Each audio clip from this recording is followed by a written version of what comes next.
Good morning, sports fans, bettors, and cappers, and welcome to the Wednesday edition of the Competitive Hedge podcast. I am your host of the show, Kenneth Cotterill, and thank you all for listening today. This podcast is all about sports and the world of betting. We recap the past couple days of results and headlines before diving into today's betting slate, and we cap things off with our daily betting card. Now, we are recording here on Tuesday night, so if you're listening this morning, we really appreciate you. We are, however, waiting on a couple of game results, so we're going to mention a couple of those games throughout. Hopefully, the results hold up as they are now, but we have plenty of talk to talk about today, and so let's get right into it, and let's start out with that ad. Before we get started with today's episode, are you looking to make some wagers? Then head over to bet99.com. Bet99 is a Canadian sportsbook and casino that offers in-play betting, player props, a cash-out option, and many more great products. There are a variety of sports available on the website to bet on, including NHL, NBA, NFL, and MLB. Bet99 works smoothly on both desktop and mobile, and the mobile app can be downloaded from the website's homepage. Now, depositing and withdrawing funds is hassle-free with a number of well-known methods available to use, so you know your money is safe and secure. The website can be viewed in both English and French, and customer service is available 24/7 with their live chat option. So go to bet99.com today to make an account. Use code SHOOTERS at sign-up, and please gamble responsibly. You must be 19 plus years of age to do so. And if you have questions or concerns about your gambling or the gambling of someone close to you, contact Connex Ontario at 1-866-531-2600 to speak to an advisor free of charge. Now, let's get back to the show. Bets have not been going great the past couple of days. So we went 1-3 on Monday, not our best. And then today, technically yesterday, we went 2-3-1. And honestly, we would have had a little bit of profit, but the Texas Rangers in the 8th inning gave up 6 runs. That was our max play of the day. So they lose 7-6. I got to play the video because of it. You're not an intellectual. You're a fake and a fraud. Definitely hurt my feelings. Texas are on my no-bet list until further notice. Need them to get back into my good graces before I'm willing to put them out as show plays. Now let's chat about the NBA playoffs, because we had some great games over the last number of days. We're going to start in the East, and that Atlanta and Boston game. Now, very close game, comes down to the wire, and Trae Young, he was him in this game. He was spectacular, 38-13. The Hawks outscored the Celtics 37-25 in the fourth quarter, so they make a major comeback. They push this series to a 6th game.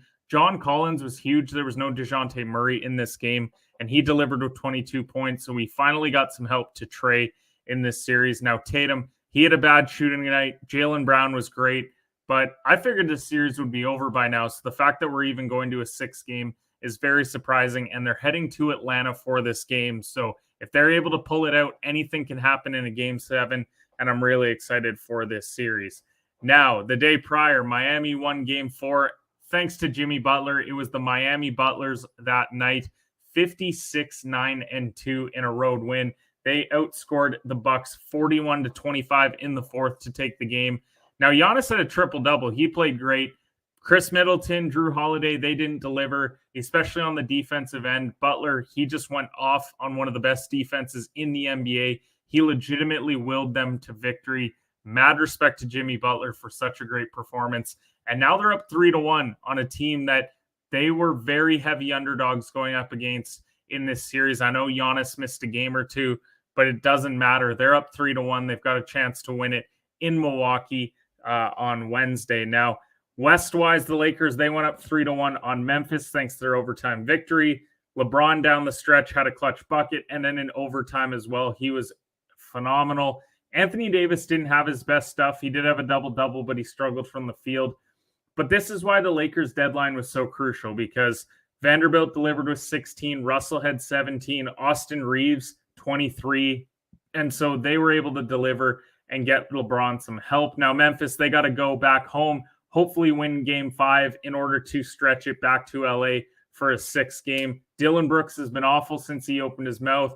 Ja has been okay. He was not great in game 4, and then Desmond Bane went off. So they need a complete team performance. They are favorites for this game on Wednesday. Now, as we record right now, Phoenix and the Clippers. Phoenix are up 8 points in the third quarter, so they could have an opportunity to close out that series today. If not, I'm really not that worried about Phoenix winning this series. Once Kawhi Leonard went down, as we've said on this show, it felt like the series was over. And so regardless, I think Phoenix is going to be advancing. But a game that just concluded was Minnesota and Denver. Denver pulls it out 112-109.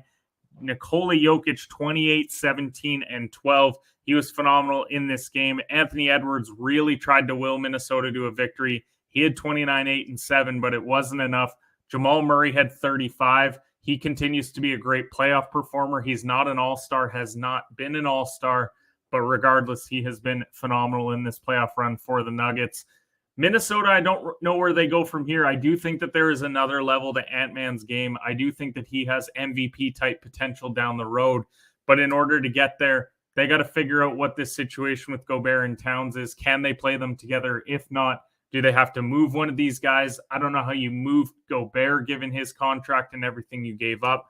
But Minnesota's got to make a decision this offseason of whether they're going to run it back with this group, maybe try and add some more pieces, some more shooting to make this work, or whether they're going to go and rebuild this thing a bit around Ant-Man. Now, NHL playoffs-wise, it's been incredible. As always, the NHL playoffs has been great. Toronto's overtime comeback victory over Tampa was one of the highlights of the postseason so far. I'm not a Leafs fan. My dad's a Leafs fan. But with Detroit out, I am hopeful that they at least get out of the first round. And they're one win away from doing so. They haven't been out of the first round in over a decade. They were down 4-1, looked dead to rights. Looked like they were heading back to Toronto, all tied up 2-2. But they get 2 goals from Matthews in the third. Riley adds one as well, and then Kerfoot with a winner off a tip in overtime. And so I'm almost happy for Leafs fans. Now, if they go much further than that, I'll never hear the end of it. But regardless, we did pick them to head to the Stanley Cup Finals on this show. So to see Toronto up 3-1, they've got a great opportunity to get out of the first round. New Jersey and the Rangers, they're tied 2-2. The home team has yet to win a game in this series. Now, the Rangers last postseason, they did a great job of going on the road and picking up wins, and they didn't deliver at home. And so this is where this matchup was interesting to me because the Devils were one of the best regular season teams. And since they've made this switch to Schmid, he's only given up 2 goals in the last 2 games. They won 3-1 in game 4. And so Shesterkin's going to need to step his game up because it feels like in this series, if you give up more than 3 goals, then you're dead to rights. So I do think that this is going to be an exciting series. I think it goes 7. I do think that the Rangers have the potential to go and win in New Jersey. Maybe New Jersey wins in New York, and then it's all for the taking in a game 7. But it's been a great series nonetheless.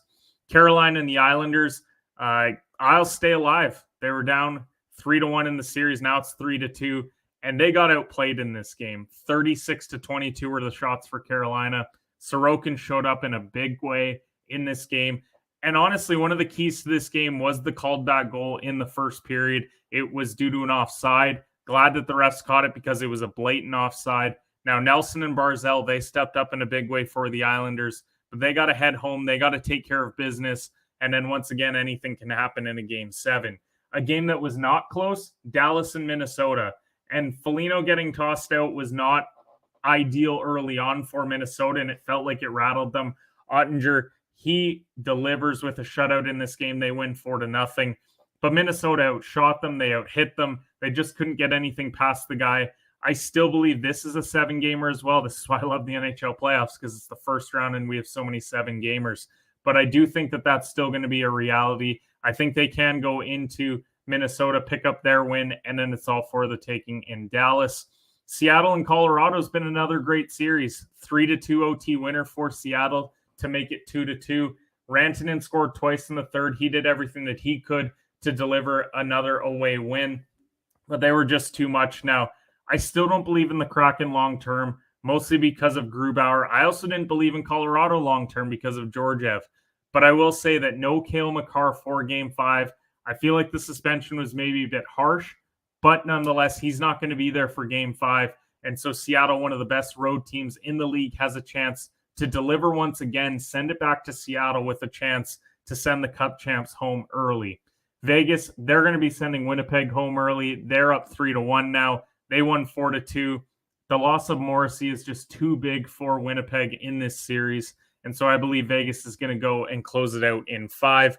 And then Edmonton and the Kings, as we are recording right now, it is 5-2 Edmonton. So we're expecting this one, as I say that, 6-3 Edmonton. So they're up 3 goals with 10 minutes to go in the third. Anticipating that they're going to close it out, they'll go up 3-2. And then we're going to be talking about, can the Kings extend this to 7? We saw a 7-gamer in this series last year, and so I think we could see it once again. EPL-wise, great Tuesday of games. Wolves took care of Palace 2-0. Palace did outplay them the majority of the game, but an early own goal and then a late goal as well means that Wolves takes care of business. This was one of our bets that it wasn't a winner, but it definitely pushed. We did have over 2 in this game, so 2-0 wasn't too sad to see that happen. Villa took care of business at home against Fulham. Really debated playing both teams to score or Villa money line, and I stayed away. Glad that I did because I was more so leaning the both teams to score. And then Leeds and Leicester tied 1-1, and honestly might be best case scenario for both teams because they just need to pick up points. They are hovering right on that bubble as far as relegation goes. They're 16th and 17th in the standings. What this means now is they are a full point clear of Everton, as Leicester is, and Leeds is 2 point clear. But Everton has a game in hand, so we're going to have to keep an eye on how Everton's game goes over the next couple of days. And then to cap it off, I wanted to chat a little bit of NFL because there was some major news. We'll start with the Justin Jefferson one. He exercised his 5th-year option. This should be no surprise. Minnesota is a team that had a great year last year. It didn't end well as far as playoffs go, but they did end up winning the division. Kirk Cousins played well last year, although we're hearing rumors that NFL draft time, they may be looking at taking a quarterback to sit behind Kirk for a year. And so Justin Jefferson, he's the best wide receiver in the NFL, in my opinion. And so to keep him is of the utmost importance. Now Aaron Rodgers to the Jets. My wife's a Packers fan. She was incredibly sad to see that he is going to the Jets. But what they had to give up was very interesting. So the Packers, they get the 13th pick this year, which is essentially a 2-pick swap. 2 positions, that is. A second rounder, a conditional second in 24 that could become a first if Rodgers plays 65% of snaps next season. The Jets get Rodgers, the 15th pick this year, and a 5th rounder as well. So really, we're talking about Rodgers being given up for a second and maybe an additional first, which I get it. He's on the back nine of his career. Clearly, he's going to be 40 this year. He doesn't have a long left. He's probably on the 17th hole. Forget the back nine. But I do feel like they could have got a little bit more, and they had no real leverage in this trade. It was very clear that the Jets were the front runners, and we've been talking about him becoming a Jets player for 2 months now. Now, what does this mean for the Jets? They already have a tough schedule this year. They got to go up against their own division, which is no easy task. You get the AFC West, who has 2, maybe 3 playoff teams in there, and then the NFC East as well. So a bit of a tougher schedule for the Jets. Rodgers is switching to number 8. I would take the over on their win total, but I don't know by how much more. I think it could be 9, maybe 10 wins this year. Best case scenario, 11. So the Jets are definitely going to be a team that you're going to want to keep an eye on throughout the year. And so with that, let's head over to our daily game slate. Let's chat about the games that are coming up on this Wednesday morning. And so with that, let's play the video.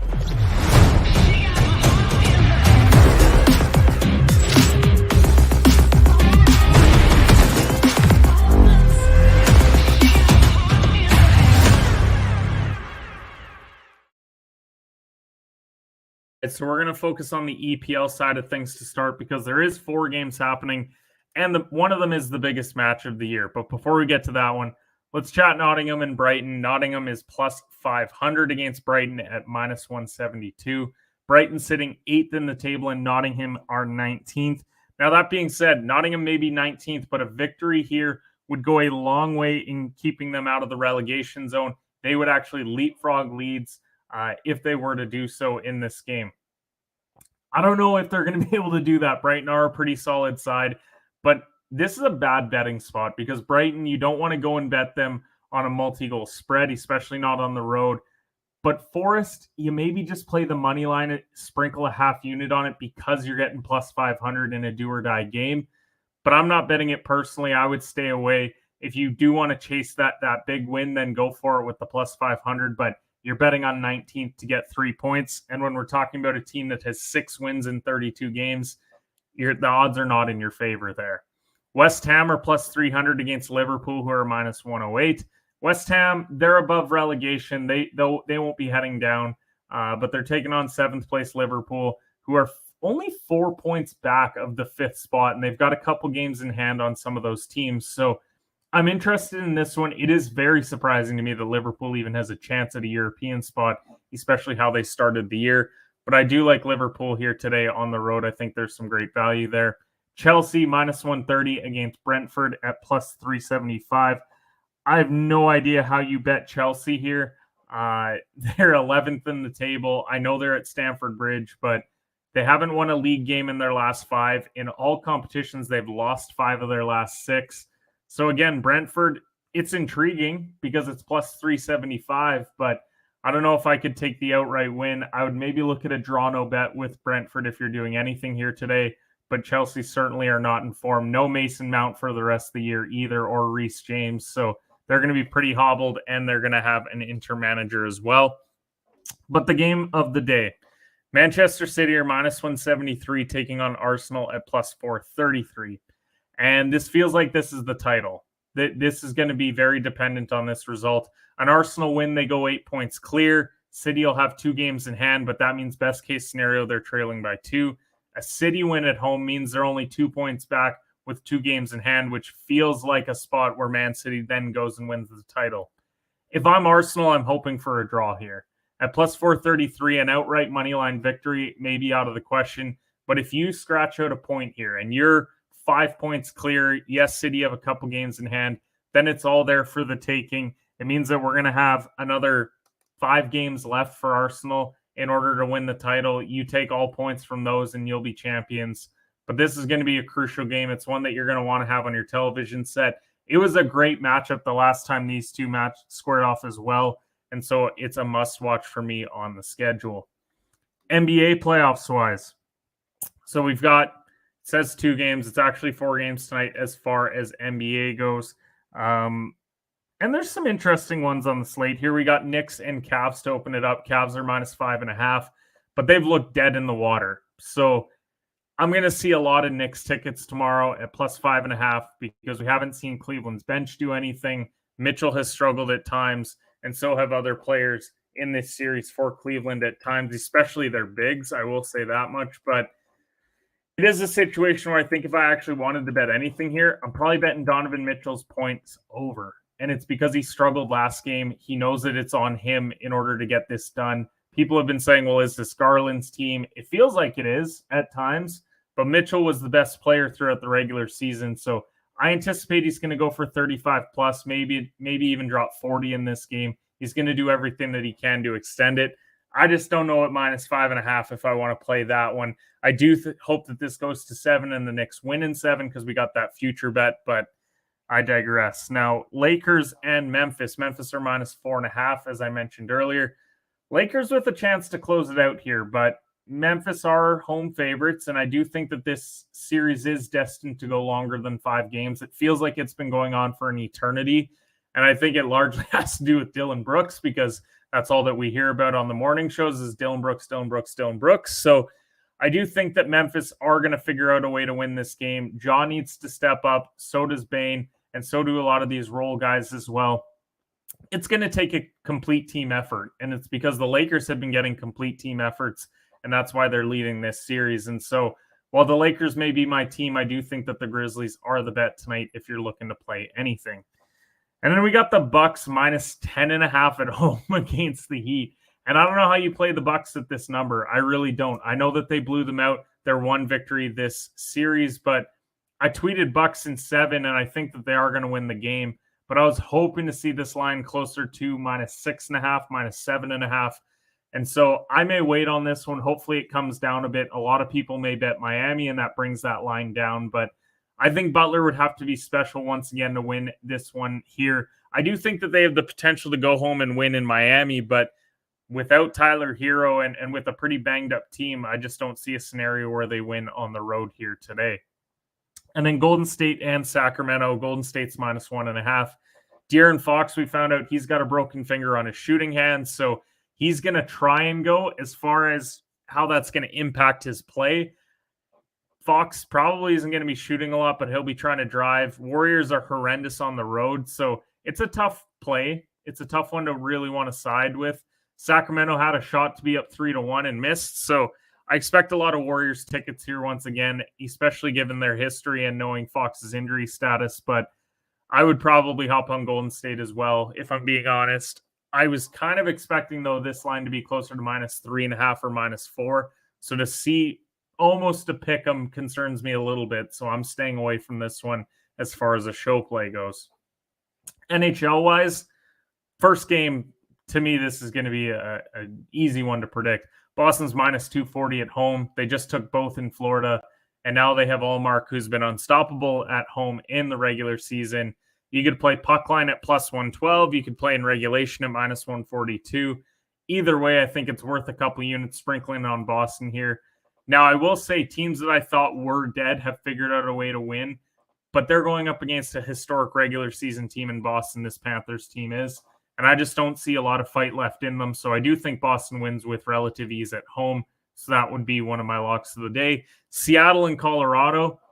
As I said, no Cale Makar here. We already know that there's no Landeskog here, no Nichushkin here. So a lot of guys missing for this Colorado team. And now you have to face one of the best road teams in the league this year. There's going to be a lot of Kraken tickets, I'm sure. I would bet them +1.5 here just to be safe in case they push it to overtime. I would give the edge to a team like Colorado in overtime who just lost in overtime, funny enough. So I'm intrigued by this game. I probably will be asleep by the time they hit the third period because it is a bit of a later start and I'm an early riser, but I do think there's a ton of potential in that game for a lot of player props as well. I think it's going to be pretty high scoring. We've already seen a 6-4 game in this series. And then plenty of MLB action, a couple of early ones that I'm going to keep an eye on. I'm going to look at Texas -130. It's not going to be a show play, but I'll monitor it. We've got Gray and Ashcroft on the mound, and I think that the Rangers, it's about time that they figure it out. And so I do like Gray today. I just won't be putting any show plays on that. And then Boston and Baltimore, it's essentially a pick 'em, but you've got Hook and Wells. I don't like either pitcher, so when I saw 8.5 as the over-under line, I do think there's a ton of value in that over, so I do like that play. But with that, we got to head over to our last call pick segment. This is where we give you our official betting plays for the day. But before we do, let's play the video.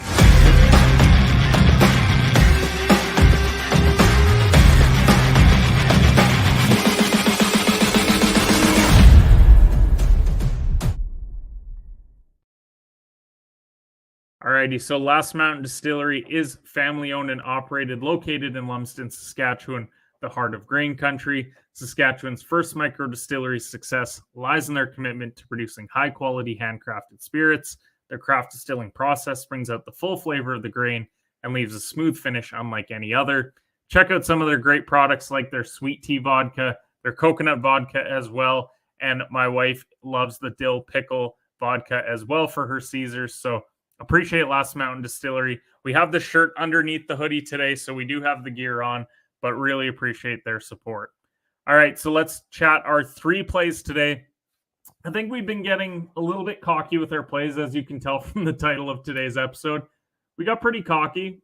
We've been playing a lot of plays, probably more than we're accustomed to, and now it's coming back to bite us. So we're tightening the ranks today, and so let's start with Liverpool money line. It's a 1.5 unit play. Hard to believe this team's in a spot to potentially get into Europa. Champions League is basically out of the question, but at least they need European football with this group with Mo Salah and others. So a couple of wins in a row here that they get back into that position. I think the motivation's definitely there. So I do like Liverpool money line on the road. I like the Bruins in regulation. I would play the puck line as well. Wouldn't put a unit and a half, maybe just a half unit because it's plus money, but the Panthers are cooked, and they lost both at home. Now they got to head to Boston, where I think they're going to get slaughtered. Play lots of player props for Boston. I think there's going to be plenty of goals. Maybe look at a Pasternak goal, Marchand goal, Hall goal, whatever you decide. I think there's going to be plenty in this game. And then we're going to cap it off with Brewers first 5 -1/2 versus the Tigers. It's my favorite play of the day. Brew Crew are on a bit of a skid. They've lost 3 in a row, but I do think that they're a much better team here. Peralta also has the major pitching edge over Lorenzen. And so I just think it's a good get-right spot. It's a pretty early play as well. It's just after 2:30 Eastern time will be first pitch. So get that one out of the way early. But appreciate you all who listened to the show this morning. As I said, we're recording the night before. We'll see if Edmonton closes it out, see if Phoenix closes it out. But we got to play the video to get the vibes back on track. Me the money!